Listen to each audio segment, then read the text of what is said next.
Could it be? With me, your man, Louis T. Welcome to Rep Your Squad, a brand new show that I'm debuting tonight where I simply just open up the platform for you guys to talk about your team, man. Rep your squad. Whether you're talking about this past week's game, the roster, coaching staff, you want to vent about a bad call against your team, or you just want to vent about your team in general, or you're here to gloat about a big win or the prospects of this team's future and the outlook of the season, and you're really excited, whatever the case may be, call up and rep your squad. So, want to kind of just be able to chop it up with you guys, talk about the games, talk about these teams, what I've seen. And so I'm opening up the phone lines to you guys, also opening up social media. There's Twitter, there's the YouTube live chat discussion. All of this is at your disposal if you want to rep your squad. And so without any further ado, the number is on the screen. Feel free to buzz me and rep your squad. So with that being said, and I apologize for the delay, and we'll have a more structured rep your squad schedule moving forward. This is supposed to be at 7:00 p.m. on Mondays. Had a lot going on. Obviously, Jay Gruden got fired today. A lot of things going on at Redskins Park. So I had my attention diverted in multiple different directions. But moving forward, this is going to be a show that we do at 7:00, so you know when to adjust your dials and set up your schedule so that you can join us to rep your squad here on Monday nights. So with that being said, let's get to the comment section, see if there's anything there. Oh yeah, and by the way, if you want your comment read, and this is your first time here, welcome. Make sure you subscribe to the Louis T Network. But if this is your first time, be sure to use the hashtag LouisTLive if you want your comment read on the air. That's how I know you're talking to me, because, again, in these chat discussions, a lot of sidebar conversations go on that don't pertain to me. You're talking to somebody else. I don't need to be involved in that. If you want your comment read, if it's pertinent, all right, and I'll skim through it to make sure that it's something that needs to be read.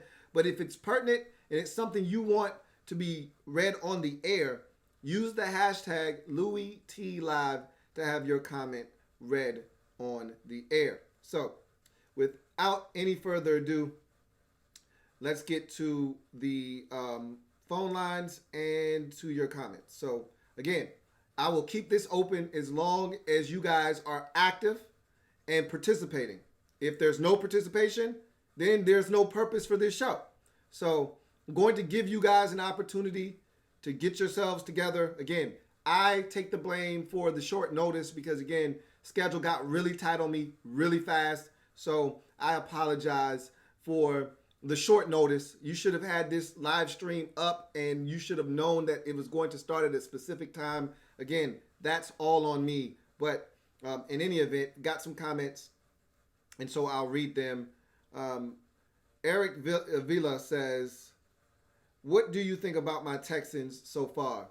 Remember, the Texans were a team that I wasn't high on going into the season. I still have my doubts about that football team, but I've been really impressed with this offense when they've been able to run the football. I think that's been the key. When they've had success running the football, they've been really balanced, and they've been able to score some points. Now, last week against Carolina, not the case. This past week against Atlanta, yeah, you were able to put up 53 points. We're going to come back to that comment. I'm going to take this call. You're on live with your man, Louis T. Who am I speaking with? This is Santiago, Lou. What's going on, Santiago, man? Rep your squad. You know my squad. I'm like you, here to the Redskins all day long, all strong. I'm originally from D.C., but I'm living in Spartanburg, South Carolina. Look, okay, Lou, I just got a question. Sure.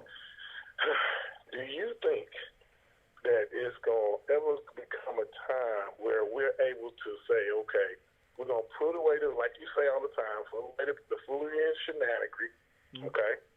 And recognize, first of all, a lot of our percentage of our team is not even, that we're paying big money. It's not even playing. We got the Jordan Reeves, the Vernon Davis, the Trent Williams, which he's a totally different situation, the entity.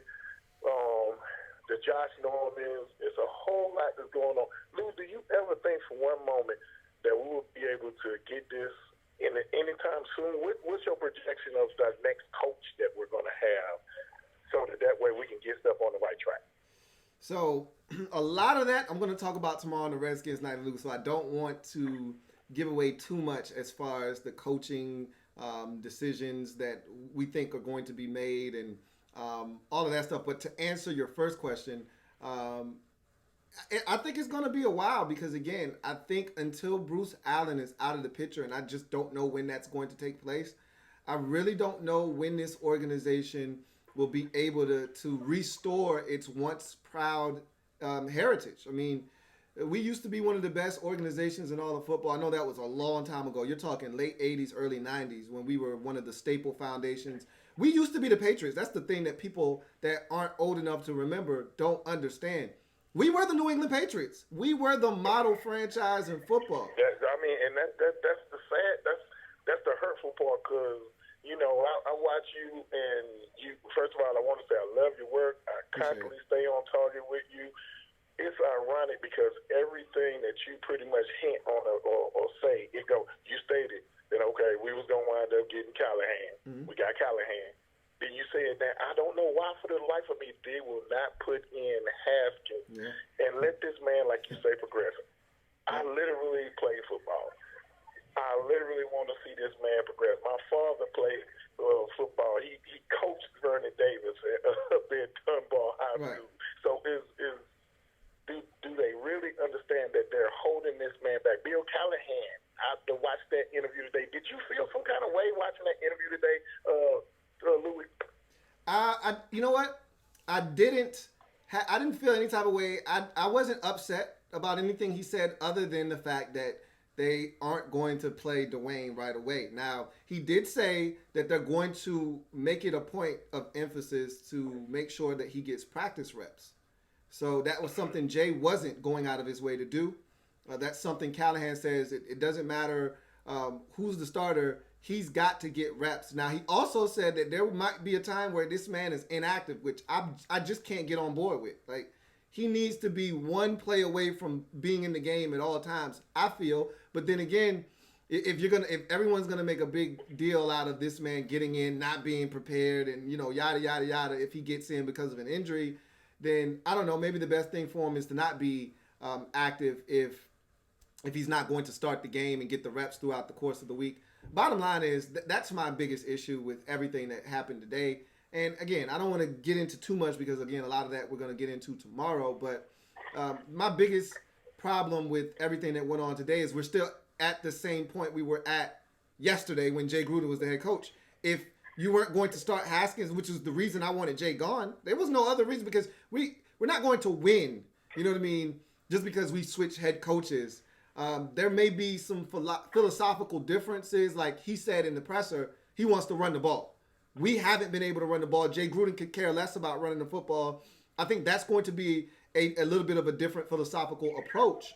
But if you're just talking about us winning X's and O's, us winning because of the roster that we have and the talent that we have, I don't see that changing. So my biggest thing was I wanted Dwayne to play, and he's still not going to be the starter as of right now. So that's my biggest issue. Well, I definitely understand you, Lou. I love your work. Keep it up, and God bless, bro. Likewise, man. Appreciate you, Santiago. I always tell everybody, together we hail. Hey, absolutely, man. Take it easy, Santiago. Yes, sir. You too. Yep. All right. So, back to the Texans, though. I was really impressed yesterday with Will Fuller. I've always said this offense is dangerous when Will Fuller is healthy. When Will Fuller IV is on the field, this offense can be one of the most dynamic in all of football. The man went off. He went nuts in the game this past Sunday versus the Falcons, over 200 yards receiving. I think he had 14 or 15 grabs, over 200 yards receiving. And he takes so much pressure off of Nuke when he's out there. They're a different offense when they get him going. But more importantly, I think when you're able to run the football, and there's a dimension that was added when you added the running back that you got from the Chiefs. I always forget his dang on name. It'll come to me, but that combination of him and Duke Johnson, I think they give you a really stable backfield.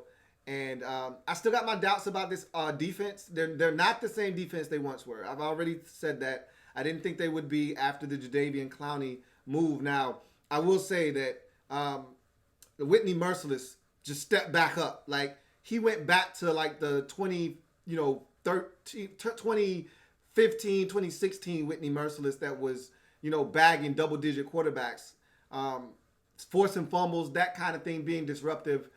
He's been really good for you in this early season, but I still got my doubts about this football team. I still am not a big Bill O'Brien fan, and the inconsistencies, I think every team in that division is inconsistent in some form or fashion. Like with this Texans team, you've had 2 games where you pretty much not scored any points.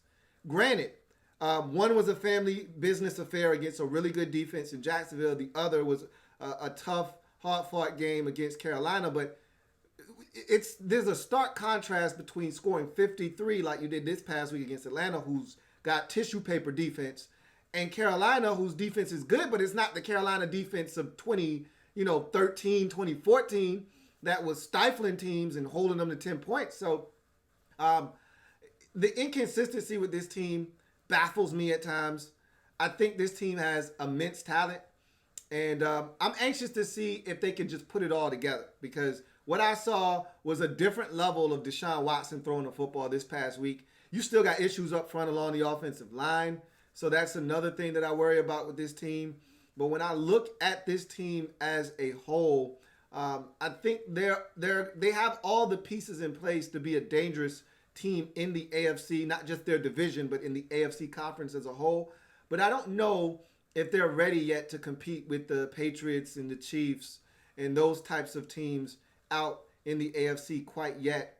But they're a team that, I told you I was going to be wrong about them or Tennessee, not both. I really don't like the Titans. If I'm wrong about one of those teams, I think it's going to be more likely the Texans than the Titans.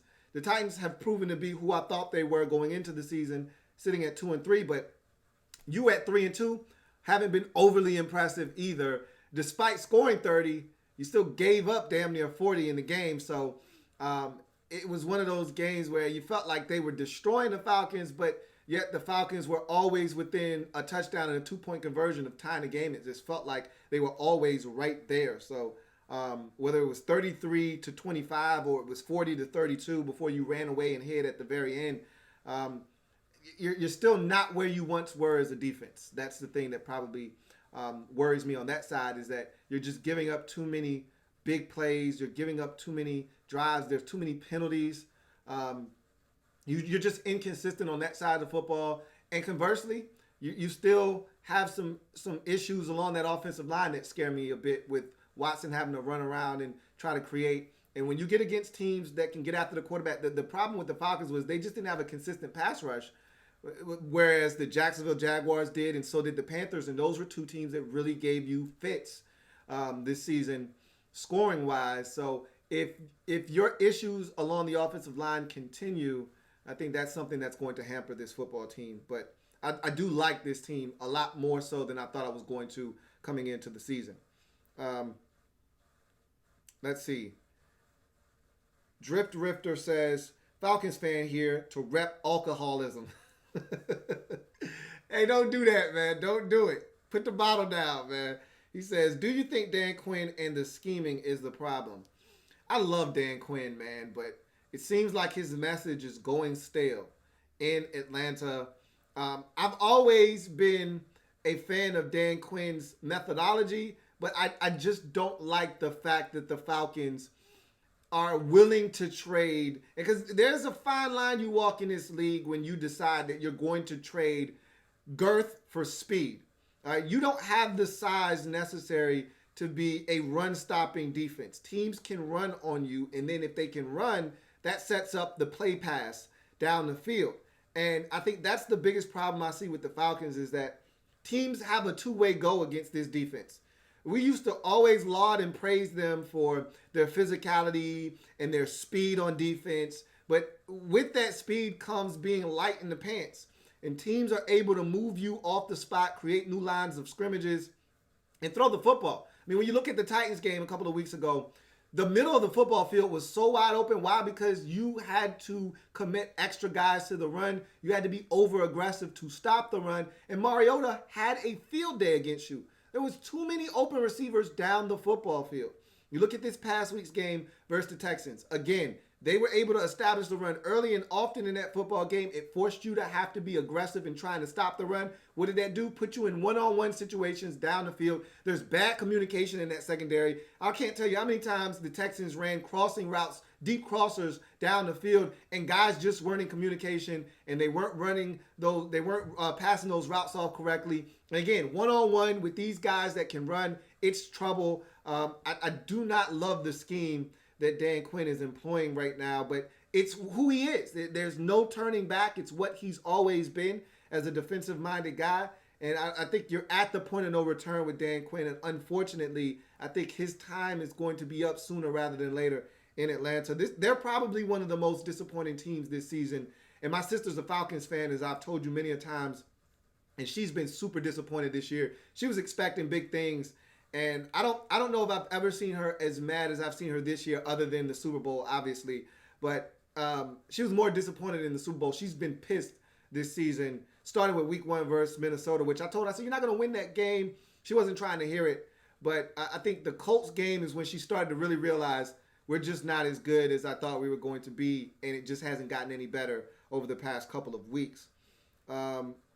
Ray's Phoenix says, what do you think the Cardinals should do from here? Me personally, I think we all need to draft. We need to draft defensive linemen, offensive linemen, and fire Steve Keim. I've always said that Steve Keim pretty much rolled the coattails of Bruce Arians. I thought that Arians was the glue that held that entire organization together when he was there, and I thought Keim just got a little bit of the credit because he was there and he was in a position of power. But it was, to me, Arians and the assistant coaches that he employed while he was there that really helped that organization along, whether you're talking Todd Bowles or some of the other guys that were there underneath him, James Betcher, those aggressive defenses that were there while he was there.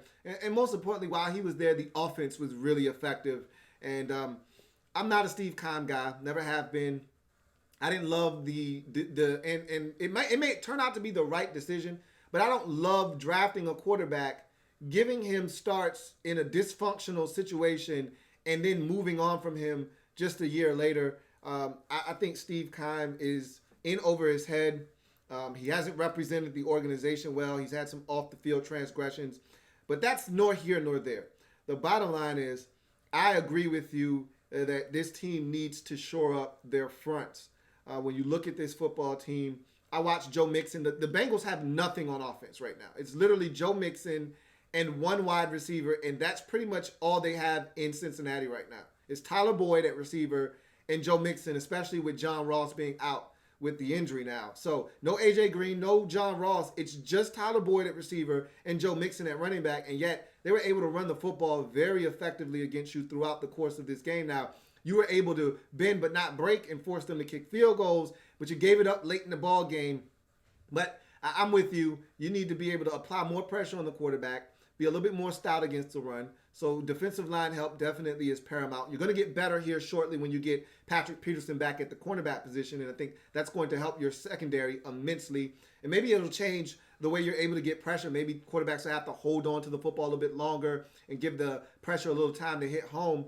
But when you look at your offensive line, that's always been a mess for you. It's always been a problem, the offensive line. Murray too often, even though you have an offense that allows it forces pressure on the defense because you're always running Murray. You're always doing things that either gets the football out of his hands quickly or getting him into the run game as a threat and forcing the defense to have to respect him that way.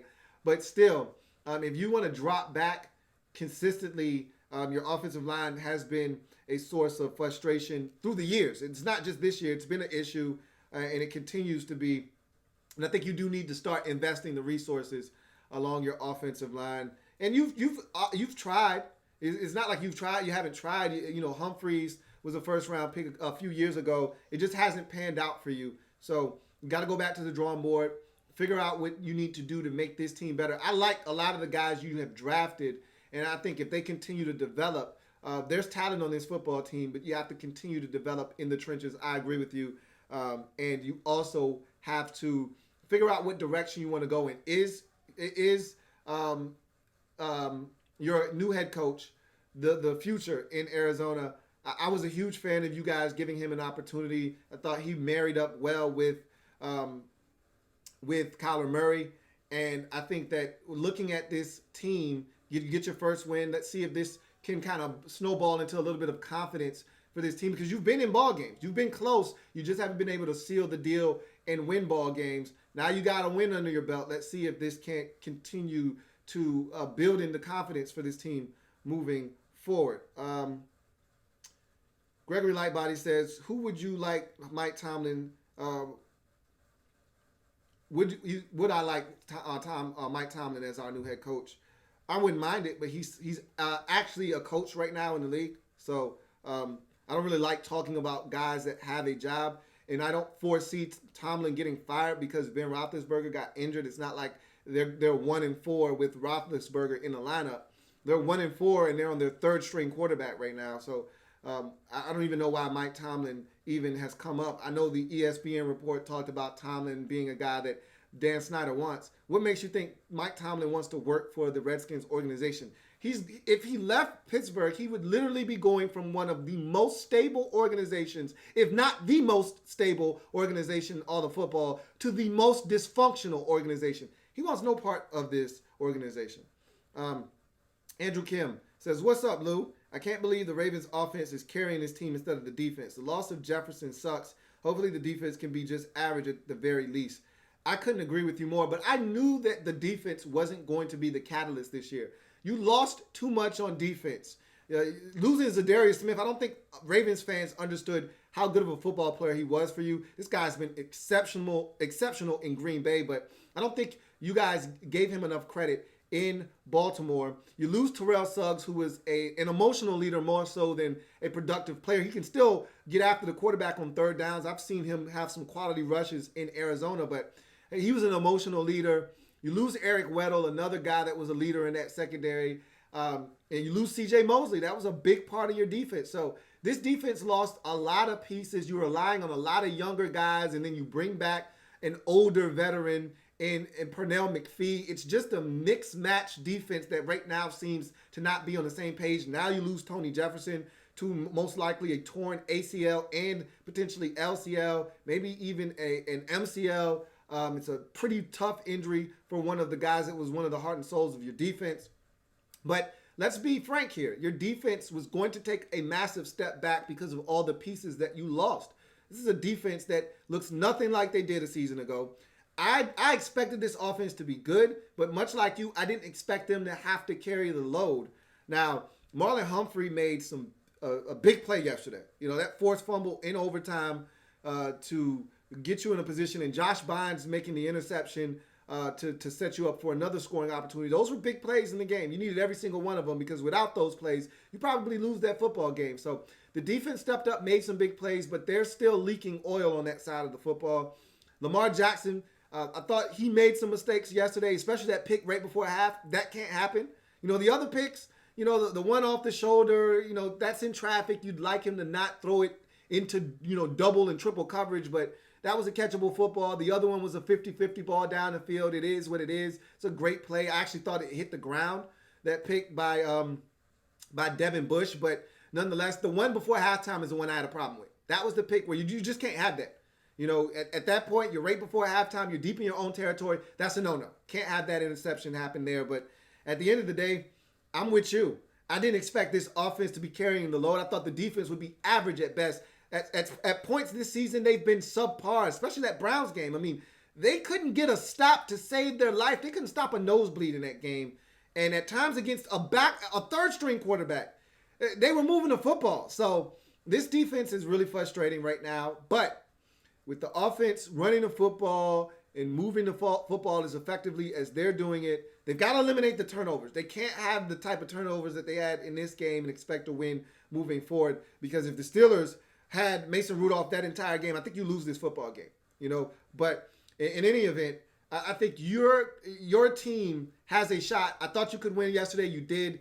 They're gonna have to clean up some things, but this defense is going to, as you said, have to be at least average moving forward. If they continue to be below average, I can't see you sustaining the type of success you've had early in this season.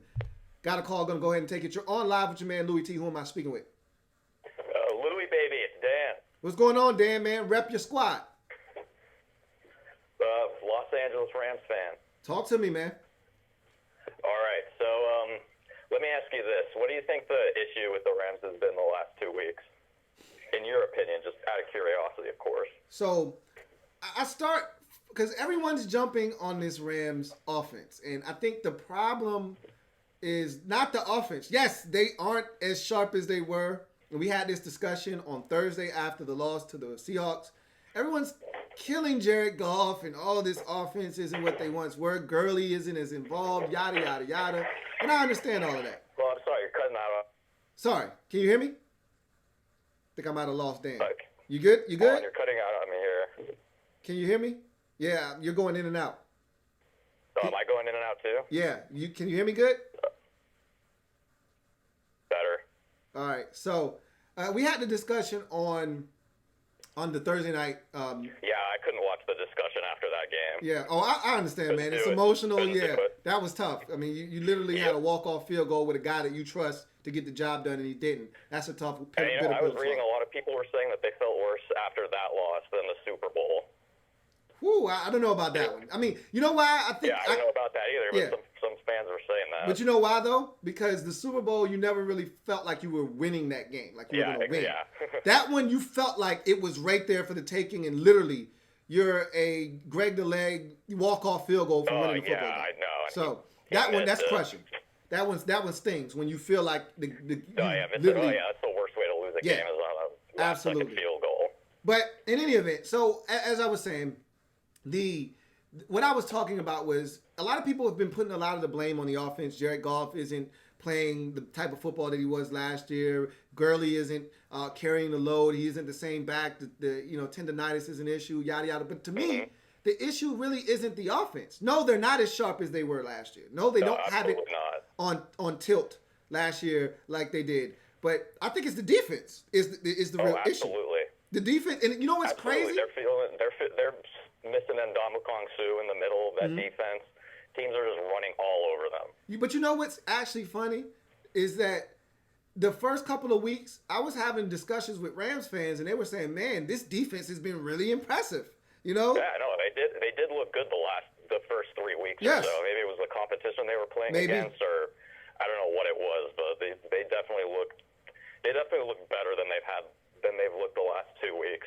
And you know what's crazy is that they shut down the Browns in Cleveland. The following week, the Browns go score 40 on the Ravens. So you feel good about that performance against a team that is very capable of scoring 40 points. But then, that Tampa game was an eye-opener. You know what I mean? Because Oh, yeah, that was... you Tampa give up. really put the blueprint on how to take down this defense Yeah, out there. I mean, that was an amazing offensive display by the Buccaneers. But you're saying, okay, that's a one-off. And Yeah, with a wasted offensive display by the Rams, too. right, because you scored 40 points in granted, that Jared game. Goff also, helped the Buccaneers score some points. Yeah, But, absolutely. yeah. Absolutely. I mean, what did he have? Did he have 4 turnovers in that game, or was it 5? He had 4. He had Yeah, the 3 3 interceptions and the fumble. fumble Yeah, recovery for a touchdown. So, yeah, I mean- and Ndamukong Suh, of course. Yep. I mean, that's only fitting that he would do that in his Yeah, game back in of LA, course. right? So, Yeah, and really worried about this Niner game. you should be. Now, this is the thing. We got to see what they look like tonight. They're coming off a bye Niners, week. yeah. They're playing against a team that you've already beaten this season. So, it's a really good measuring stick for them to see where they are. If they win this game and they win it convincingly, you ought to be very worried about that football game. Honestly, even if they lose this game convincingly, or if the Browns blow them out, I'm still worried about that game next weekend. Why? Tell me why. Well, the Niners can run the ball really well. Yes, they Kyle can. Shanahan. Yes, they can. Yes, they can. He knows how to design running plays and all that stuff. Yeah, you're absolutely spot on. And with the way you've been having absolutely. issues stopping the run, And this defense is just not like Marcus Peters is a total liability back there, in my personal opinion. Yeah, absolutely. But see, this is the thing. People have been blinded by his playmaking ability. He's always been a liability.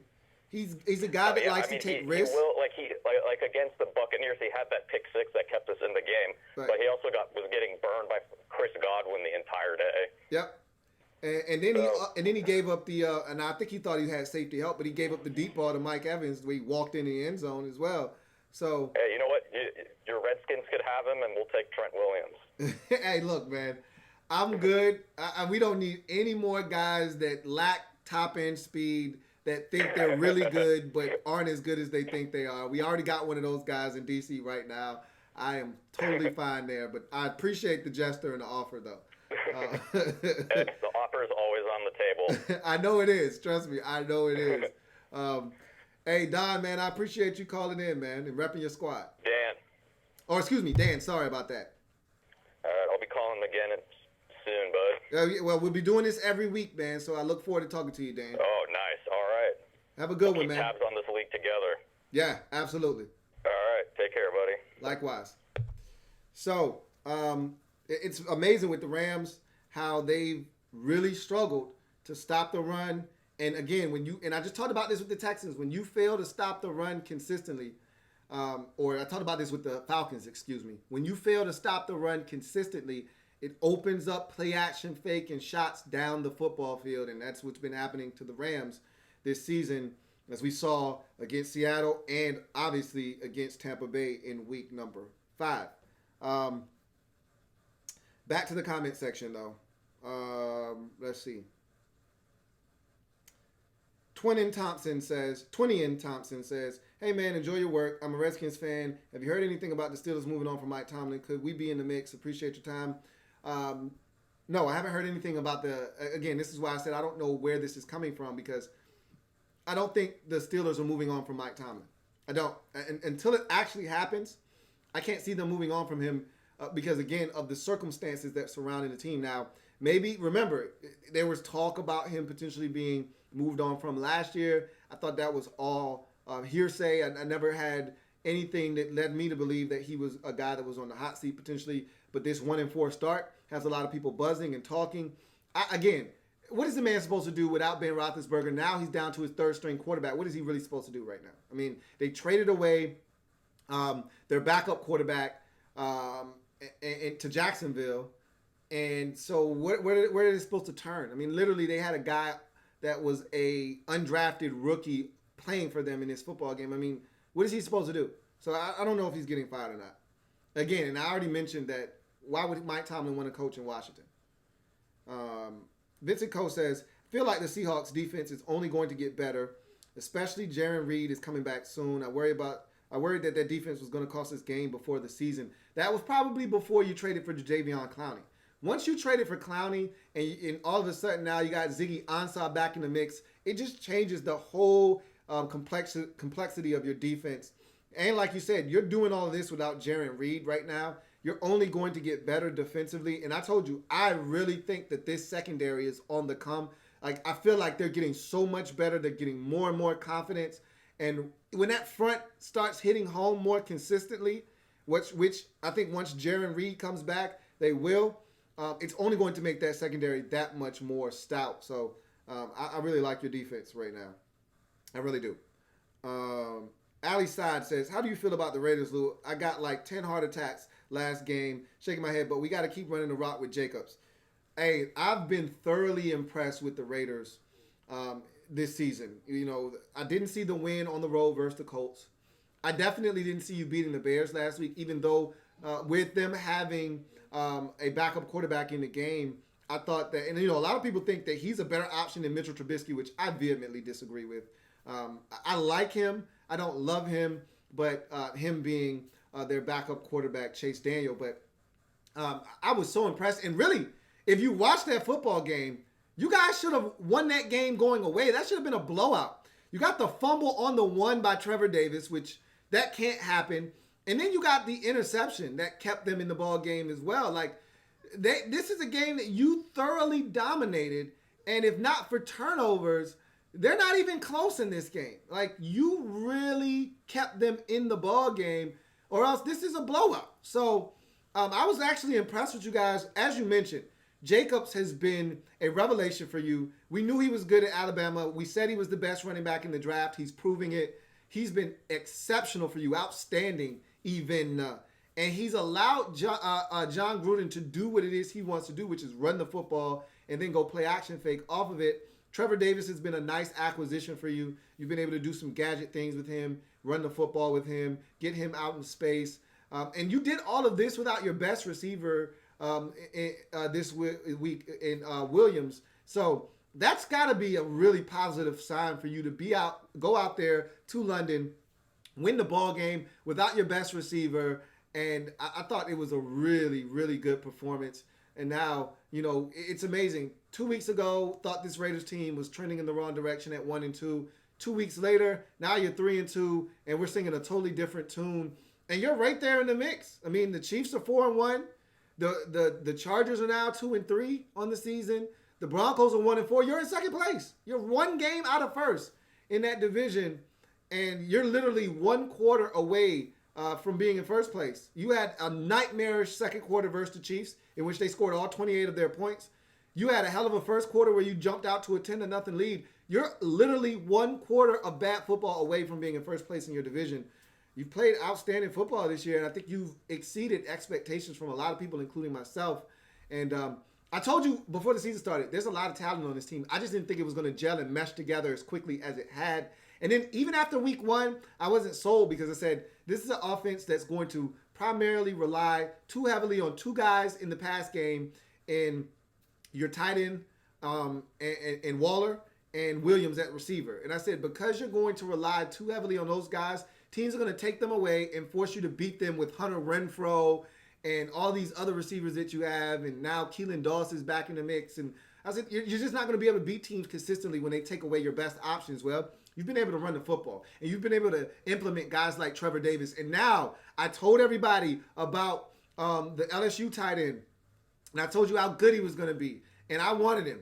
And I said, this guy can play football. He's a sleeping giant, and now he's starting to give you some really good snaps in Foster Moreau. This team is coming together, and it's happening a lot faster than I anticipated. And this is a defense that flies around. They've got speed on that side of the football. I'm just saying, look out for the Raiders this year. They've been really impressive. We got a call. I'm going to go ahead and take it. You're on live with your man, Louis T. Who am I speaking with? It's LaRon. What's going on, LaRon, man? Rep your squad. Hey, man, Redskins all day. HT to y'all. Just want to say I love what you're doing, love what you do for Redskins Nation. I just got a question for you. Sure, man. Shoot. What do you believe the real reason on why they continue to hold back on Dwayne Haskins? So, this has been the thing that everyone had said from the jump, me included, was that Dwayne Haskins wasn't going to be ready right out of the gate because he didn't have a lot of experience at Ohio State, 1 year of starting experience. The same thing that the Bears tried to do with Mitchell Trubisky last year, or 2 years ago when they drafted him, was they didn't want to start him right away because he had 1 year of starting at North Carolina, and they just didn't feel like he was ready for everything that comes at you, because when you play in a spread offense, which they did at North Carolina with Trubisky and the Redskins drafting Haskins, he did at Ohio State, the terminology is definitely different because, in college, they're looking over at the sidelines and they're literally looking at cards and coaches giving hand signals and stuff. So there wasn't really that much verbiage.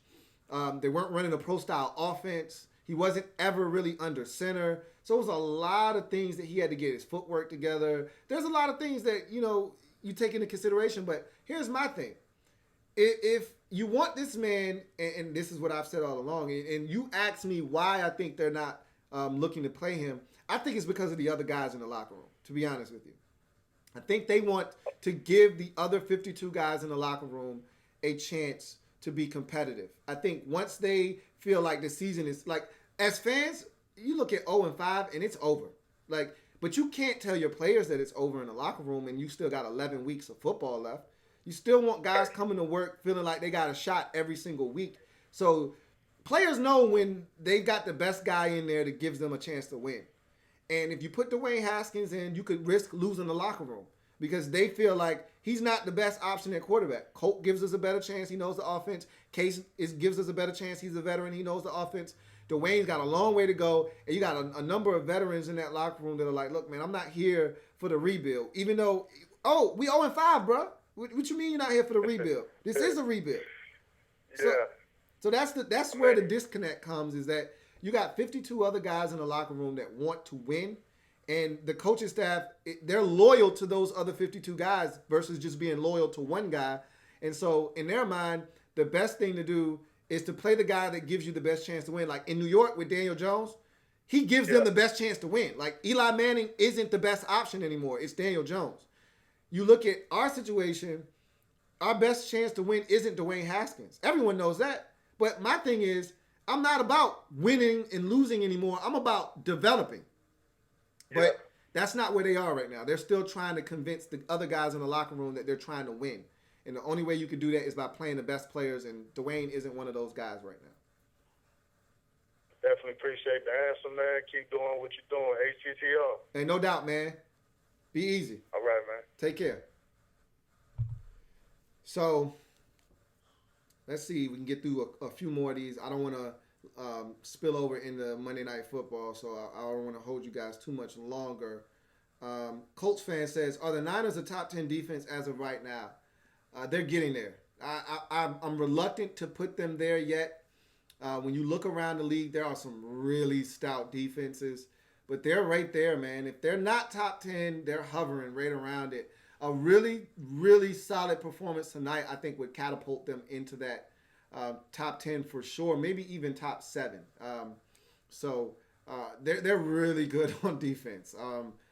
I really like and I talked about them before the season started. The collection of talent that they have, it's fun to watch teams put together this much talent on one side of the football. All those years that you're going to be bad, why not collect really good football players? The Jags did that. The 49ers have done that, and you're starting to see it come to fruition. So I'm glad to see that for them, and they're starting to play confident football. That was always the missing link for them, is they weren't confident in their ability to win football games. I think they're starting to get there now.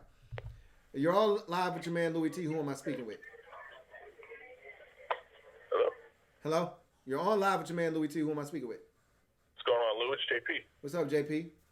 Rep your squad, man. Redskins. Of course. What you got? Hold on one second. I just got off work not too long ago, so I apologize if I took forever to call in. Oh, it's all good, man. We gonna have to you're gonna have to call back in then, so I can get to some more of these comments. All right. So let's see what else we got.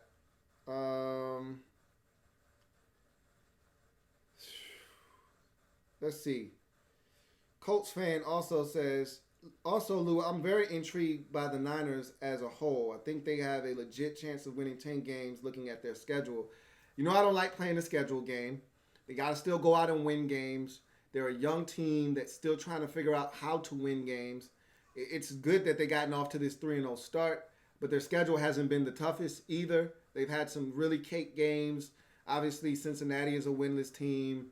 They were able to beat the Steelers. They're a 1-4 outfit. So they've gotten off to a really good start because they haven't played the best competition. This is going to be the best team they've played this season in the Browns. Anxious to see how they do here. That will really go a long way in determining where this team is moving forward. But yes, with their defense and the way that they run the football, 10 wins is definitely within reach, and they're already almost a third of the way there, being 3-0 on the season. So that's definitely within reach for them. Let's see. Leo RJSP says, I like my Packers this season, but Rodgers just seems off. What do you think of his play? I don't necessarily agree with that, but this is what you have to take in consideration, Leo. He's playing in a brand new system for the first time in damn near a decade. All right? He was with McCarthy for 9 years. Same offense, and really the same cast of characters for much of that 9-year run. It was Jordy Nelson, it was Randall Cobb, and a revolving door of tight ends, but he had his guys out there that he was throwing the football to. All right, Greg Jennings was in that mix for a little while as well. He had a really good stable of wide receivers.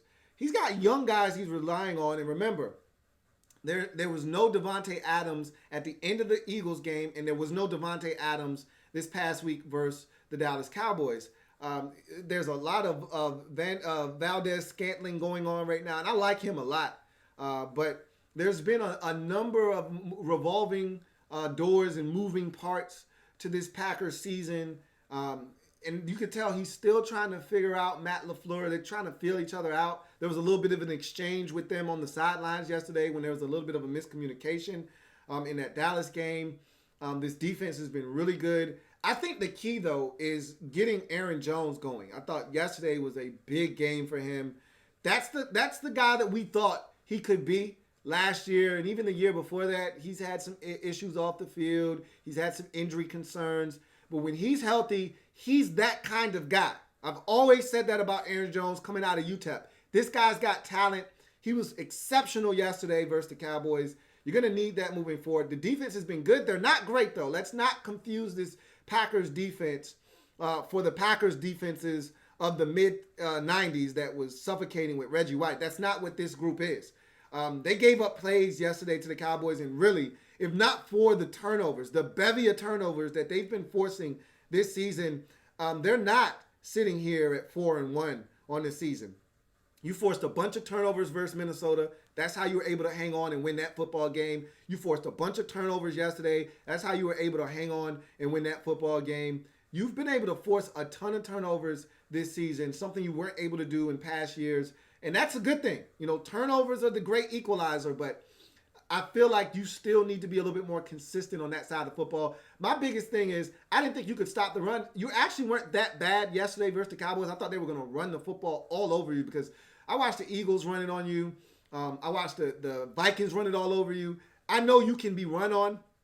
And so I thought the Cowboys were going to have their way running the football. I was actually shocked that the rush defense wasn't that bad. It was actually the pass defense that gave it up yesterday, but they made a ton of plays in that secondary as well. So we'll see what happens. Got a call, going to go ahead and take it. You're on live with your man Louis T. Who am I speaking with? And that's a good thing. Hey, what's going on, man? How you doing? Hey, what's going on? Who am I speaking with? My name's Mohammed. I'm an Eagles fan from just outside of Philly. Okay, Mohammed. Rep your squad, man. Yep. Oh, yeah, I'm an Eagles fan, man. I just wanted to see if you wanted to talk about, like, the upcoming game or generally just the NFC East. Sure. Well, had a chance to watch the Eagles versus the Jets. That was the Jets are a compromised football team right now. So they were able to take advantage of Luke Falk, picked him off, Nate Garrett with a pick six. They were able to sack and harass him. There were some opportunities in that game. Demaryius Thomas dropped the deep ball. My biggest issue with the Eagles is their secondary. I think the secondary is the weakest link of that football team. But when you look at the NFC East as a whole, the Eagles are right there. And the NFC East is what we thought it was. Now, everyone thought the Eagles would be better, and they may ultimately be a much better football team than what they've shown the first 5 weeks of the season. But sitting at 3-2, they're right in the mix right there with Dallas. Both teams are tied at 3-2 atop the division. We said it was a two-team race. I don't think the Giants are going to be involved in this race when it's all said and done. We know the Redskins are a bottom-feeding team in the league. So it's a two-team race. They're going to be right there. I think when it's all said and done, the division is going to come down to the two meetings between the two teams. And if one of those two teams can either sweep those games, obviously a split means then we start talking about divisional records. The Eagles have already beaten the Redskins. You haven't played the Giants yet, have you?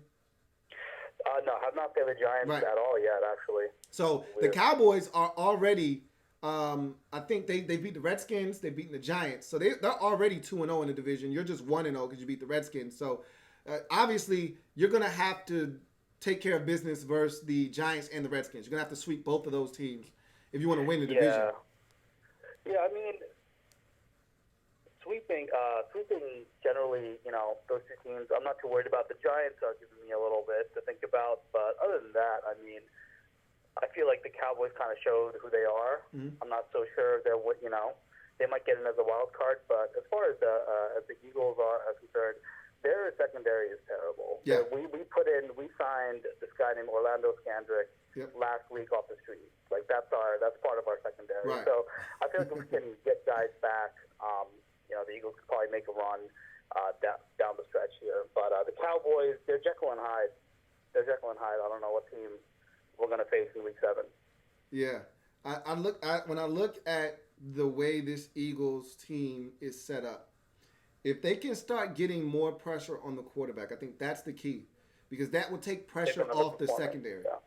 If you can start getting pressure on the quarterback more consistently, it's going to take pressure off of the secondary, and it's going to make that defense that much more explosive, because I think your linebackers are really good, better than they've been in the past. I think the addition of Zach Brown, gives you a lot of speed out on the field. And I think when I look at that defense, they've got some pieces that scare you. You know what I mean? And if you can get them going and be more consistent, that secondary is really the weakness there. Offensively, I've been shouting from the rooftops, you got to get more touches for the ex-Bears running back. And Howard. And Everybody, the entire city of Philadelphia. We discussed that a lot. Yeah, and it's finally starting to happen. It started last week versus the Packers, and there was a continuation of that this week versus the Jets. He just needs to touch it more. He to me, he's the best back you have. I love Miles Sanders and what he brings to the table, but to me, he's a change of pace back right now. Maybe eventually he'll grow into a feature back role, but right now, Jordan Howard, to me, brings the best out of this offensive line that I think people don't give them enough credit for being really a physical run-blocking line. But because they operate like a finesse offense, you don't get to see them bully teams. But I think you have the capability to bully teams if your head coach, Doug Peterson, decided he wanted to just be smash mouth and run teams into oblivion. I think he could with that offensive line. I'm hoping so. The Howard's the number one running back after contact. Like, it's crazy. Yeah. You need to utilize him more. But yeah, how do you think the Eagles are going to fare against the Vikings this upcoming week? I really like the matchup because Kirk Cousins is a guy that he played his best game of the season last week, so he's coming off of somewhat of an emotional high because there was a lot of scrutiny on him, this past week leading up to the game versus the Giants. But the Giants stink. He was supposed to do what he did, and that's his MO. He does really well against 500 and subpar teams, and he struggles against teams over 500.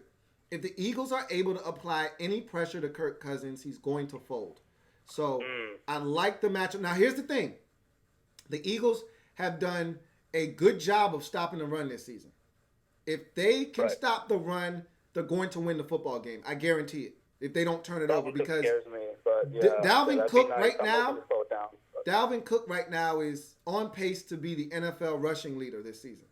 I mean, he's running the football like his mind is going bad, and this is the guy that everybody thought he was going to be out of Florida State. And so if you can't stop the run consistently, you're going to have issues. That's going to force you to bring an extra defender up into the box. Then you got to worry about Thielen and Diggs getting into that secondary, and that's when problems can really arise. We can't. I just feel like the Eagles can't give them enough time to get to Thielen and Diggs. If the D-line does give Kirk time, he's going to shred. Because Diggs they're going to tear apart our off the street people from in the secondary that picked up off the street. Yep. So the key is stopping Cook, forcing them into third and long, and then heating up Kirk and making him uncomfortable. You do that, you're going to win that football game. All right. Do you think that happens? Do you think the Birds win? Where's the game at? The game is actually at Vikings at Minnesota. I got to see who's healthy, who's not. I got to take in all of that information, all of that data. But off first blush, yes, you're capable of going in there and winning that football game. All right, sweet. Hey, man, cool. Appreciate you, Muhammad, calling in, man. Look forward to chopping it up with you in the future, too. All right, me too, buddy. Hey, have a good one. No doubt, man. Likewise. All right, guys, so this is something we'll do every single week. Rep your squad. You call in. You leave comments in here. Monday Night Football, we're going to do this at 7 p.m. till Monday Night Football every single Monday. And so Monday Night Football is about to start. I don't want to bleed into Monday Night Football, so I will leave you guys with this. Remember, I'm your man, Louis T. Thank you for joining me. If it's not your man, T, it's not the best NFL coverage it could be. Whether win, lose, or draw, your man Louis T's here for you to rep your squad. I will see you guys next week. Have a good one. Enjoy Monday Night Football. And, of course, I'll be back. Monday Night Football overtime. See you a little bit later on tonight. What's going on, fam? It's your man Louis T here. Check this out. If you play daily fantasy on FanDuel or DraftKings, make sure you sign up to DraftDime.com. They offer some of the best projections in the industry, along with one of the most advanced lineup optimization tools to not only get you in the game, but to help you dominate. They also offer a fantasy football draft kit to help you dominate your buddies during your season-long leagues. So, what are you waiting on? It's never too late to get in the game. Get over to DraftDime.com and sign up. And remember to use the coupon code Louie. That's Louie, Louie, for 10% off. The link is in the description. And don't forget to tell them that me, your man Louis T, sent you. Louis T.